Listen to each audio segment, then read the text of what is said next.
Thank you. Well, when our group went back to Unity Village, our headquarters, a week before last, we went to the first building where Unity got started. It was on 9th and Tracy in Kansas City. And we were told the following words have been said and continue to be said at the beginning of every service there. Let me read these words to you. The place where you stand is holy ground. Whoever you are, wherever you are, whatever your situation appears to be in this moment, realize that you are in the presence of God. God created you a holy being and delighted to place you in a holy place. God placed you in the presence of light, peace, joy, love, health, and plenty. God is with and around you. God is the indwelling spirit and protection enfolding you. God is your environment of love and peace. That which is beneath you, above you, before you, and at the side of you is holy. You are one with the Almightiness. Your environment is God. Aren't those beautiful words? Now I want you to take a moment to not only think of each other, because we're going to bless each other with these words. I want you to also think of our friends online that join us every Sunday, as well as our loved ones. So just take a moment, think of who they are. And now together, let us affirm these words for each other. The place where you stand is holy ground. Whoever you are, wherever you are, whatever your situation appears to be at this moment, realize that you are in the presence of God. God created you a holy being and delighted to place you in a holy place. God placed you in the presence of light, peace, joy, love, health, and plenty. God is with and around you. God is indwelling spirit and your protection, enfolding you. God is your environment of love and peace. That which is beneath you, above you, before you, and side of you is holy. You are one with the Almightiness. Your environment is God. How does that feel? Pretty good, but whoa is right. Pretty great, right? I'm sure those words, as you just said, has uplifted each of us. My friends, words are spells. That's why we call it spelling. Words create undeniable power in the world. Each one of you have at one time in your past have experienced words, maybe as words that have risen you up and uplifted you or crushed you or encouraged you or disappointed you or maybe excited you. In World War II, Hitler's words encouraged the Nazis to commit terrible crimes, while Churchill and Roosevelt's words assembled a whole world together against them. They put out energy, just like what we just did for each other just right now. And those words, our words that we just said for each other, will attract the same kind of energy back to you. Because of this, words can become your most important asset in manifesting the kind of life that you want. Basically, your language is the electrical current that moves in and through your life. And that current can either be positive or negative. Now, as a side note, after church, there are times when some of you contact me and you say, I love it when you use the Bible. And I know that there are some of you that just, oh my God, she's going to talk about the Bible. And you're just like, just get through it, please. So I thought this would be just a great little teaching moment, especially for those of you that are new to unity. As many of you truth students know, in unity we interpret everything in the Bible metaphysically. Here's a definition from our co-founders, Myrtle and Charles Fillmore, and they said this, that the Bible is a divine book of life rather than merely a history of people. The characters in the Bible represent ideas in one's own mind. When this symbolism is understood, one can follow the characters of the various movements and thus find a way to solve one's own life's problems. So consequently, to be clear, in unity, we don't use the Bible to slap you around with. We use it as a teaching tool. And there's great wisdom in the Bible. Therefore, first chapter of Genesis, I'm going to throw some Bible at you now. First chapter, Genesis 1 through 5, it says, "In the beginning, God created the heavens and the earth was waste and void, and darkness was upon the face of the deep. And God did not say, 'Yowza, it is dark in here, I cannot see a thing.' No, God said, 'Let there be light.'" Good Bible students, and I like what was said afterwards. And afterwards it said, "And then there was light." Let's say that again. Light. Let's one more time. Light. Oh, I love it. Thank you, Russ. Man, I really heard you with such enthusiasm. You see, this is a great illustration of when you speak the word, it is like flipping on a switch, and the power of the universe goes to work to orchestrate that reality. You speak it and you release it into demonstration. You see, you are always experiencing your word. And just for clarification, a little side label warning, if you will. When my brother was dying of ALS, I had someone come up to me and ask, "I wonder if what was in his consciousness that attracted this to him?" I could have slapped that person. I just want you to know, there are experiences that our soul has signed up for, where we have soul agreements to go through and to learn from different experiences.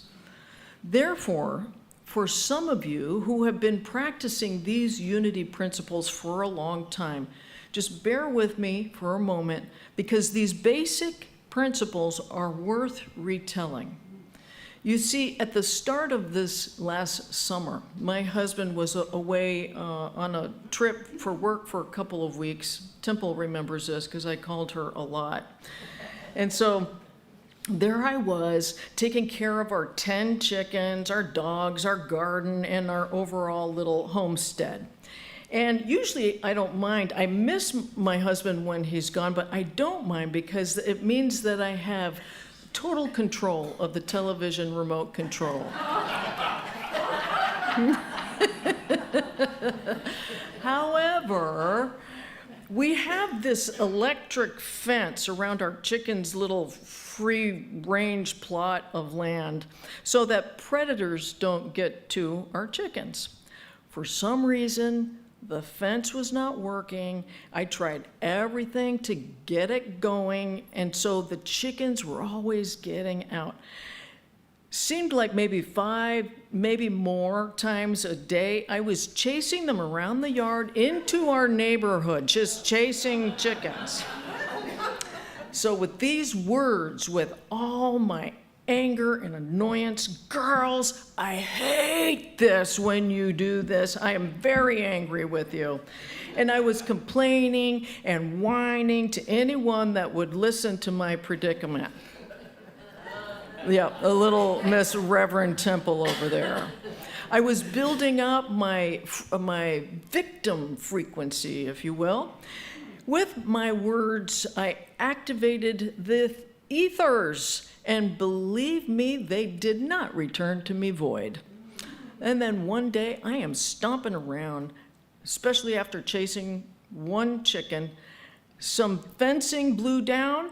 I tripped, I fell, sprained my hand, and scraped my leg. And it was a wake-up call. Now, some of you may say, well, that was just a fluke. However, in Unity and in basic quantum physics, we believe that we do not experience life as it is. We experience life through the vibrational frequency that we are constantly sending out. My friends, I am a fourth generational Unity Truth student. You would think that I would know better when I send out words of annoyance and hate and victimhood.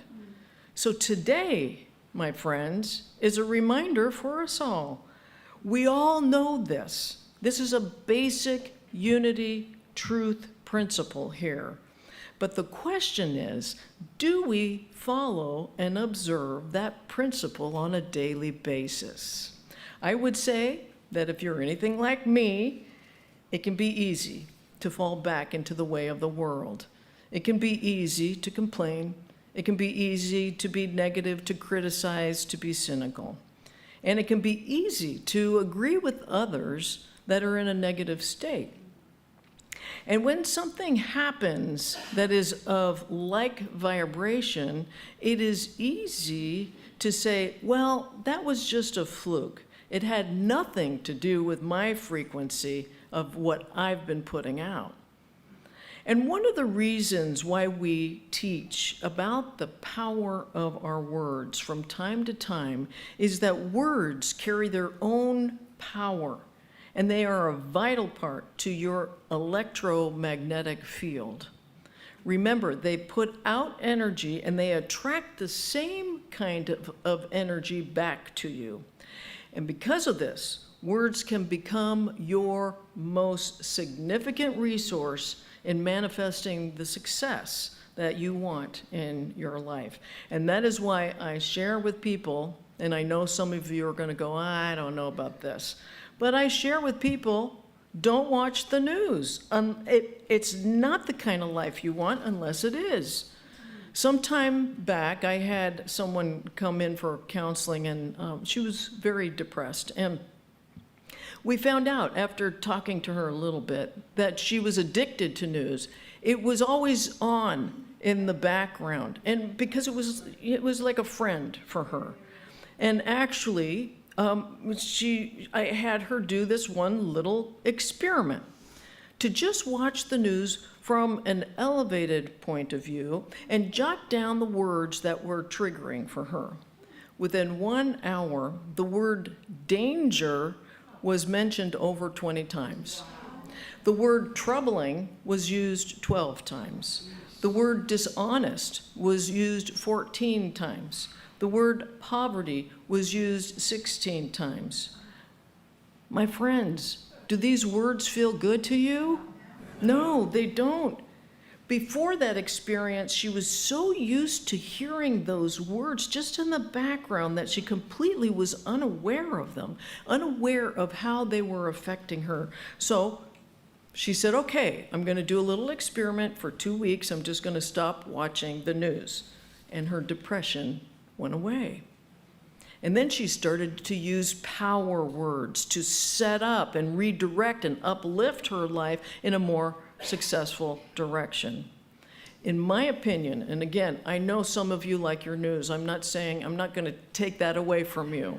But in my opinion, a news program is called a program because you are being programmed.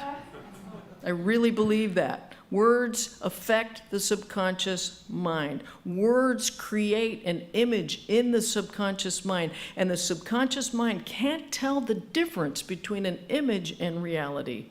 High vibrational people use their words with conscious awareness. They are deliberate with their words. High vibrational people use their words mindfully to uplift and to move their life forward. High vibrational people affirm their wealth, their health, their well-being in every area of their life. The other day, I was walking the dogs, and one of my neighbors was just I could see him ahead. And he was waiting for me to pass by because it was like there was something he could not wait to tell me. And so as I'm approaching, he said, "Hey, Cathy, what do you think about a certain political party? I won't say which one. They're going down. I hope they go to hell." And that energy came from his words. They were of such low, I felt it. They were of such low frequency. And for some reason, I blurted out, I must have channeled it. I just said, "It is against my religion to discuss politics. I send light instead." And these words just came out of nowhere. It was as if I had to put up a shield against the energy that he wanted me to engage in. You see, your mind and emotions are what you have 100% control over. But let's dissect this for 1 minute, just for 1 minute. Hang in there. This is what happens. If I said to you, "You're wrong," how does that make you feel? Not really good. If I said to you, "You're lying," how does that make you feel? Not real good. If I said to you, "You are so dishonest," how does that make you feel? Probably not very good. I used one word difference, and here's the deal, my friends. Notice, if you did let those words in, how it changed your biochemistry pretty quick. And that's why we must be mindful how we let these words into our consciousness, whether it's the news or a conversation or whatever. We know that words affect people, other people, but we forget that the words we use also affect us personally. And that is why you can use your words to change your life for the better. You can use your words, change, when you use your words, you change your mindset. When you use your words, you change your physiology. When you use your words, you change your frequency. Therefore, the words we attach to our experience become our experience. And let me explain that for a moment. In 1981, I was 21 years old. I wanted to get into ministerial school. And it seemed like at the time, everyone, except for my mom and my grandmother, were saying, "You're too young. There are very few females in this business. They don't accept youngsters like yourself. You have no life experience," blah, blah, blah, negativity all the way. And at first I allowed these words to really affect me. They were affecting my physiology.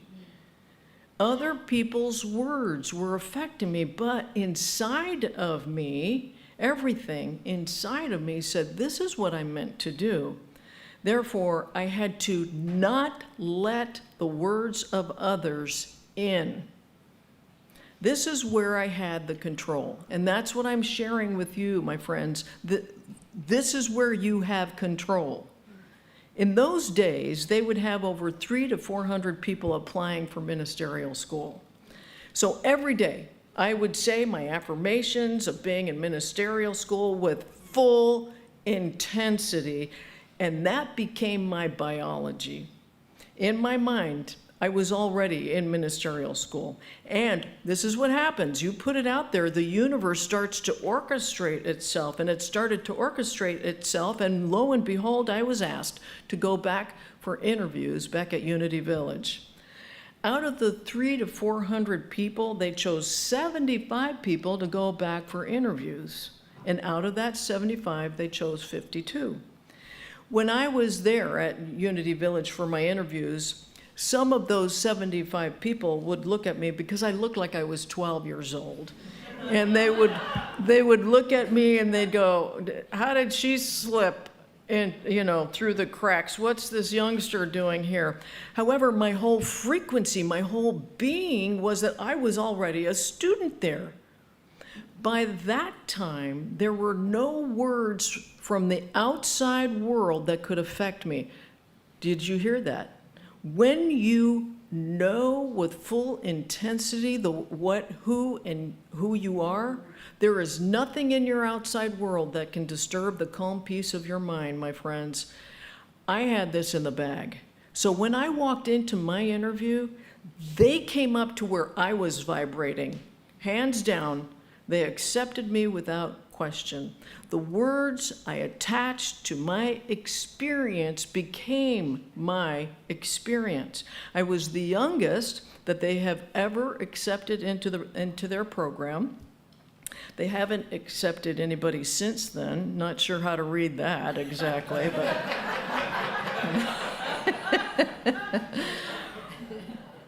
my friends, language is one of the greatest keys to shifting your mind, your body, your emotions, lifting others to your higher consciousness, not the other way around. Do not lower yourself to fit in.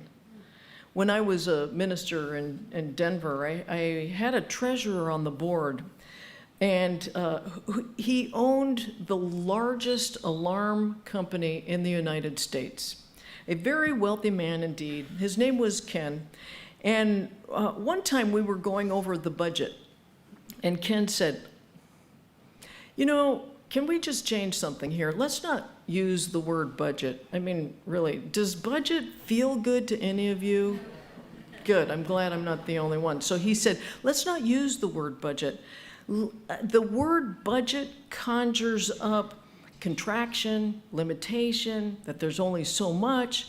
He said, in my company, we use the words financial vision. And he said, we will be looking at the same numbers, the same figures, but we will know that there's plenty more money coming in. I loved working with him. So every month, the board and I would look over our financial vision, and we would always meet our goals. There was always plenty. And many times he would say, well, there's plenty more where that came from.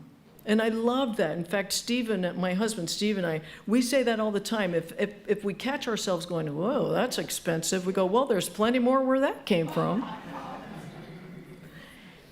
And that church was very prosperous, and it was because our words became our physiology. If you get nothing more out of today's lesson, words have a biochemical effect on your entire well-being. So, we're going to say our opening statement once again, and remember, I want you to say this with full intensity as you send out your words of frequencies for other people in this room, online, and your loved ones. And so let's say this once again. The place where you stand is holy ground. Whoever you are, wherever you are, whatever your situation appears to be at this moment, realize that you are in the presence of God. God created you a holy being and a delighted place you in a holy place. God placed you in the presence of light, peace, joy, love, health, and plenty. God is with and around you.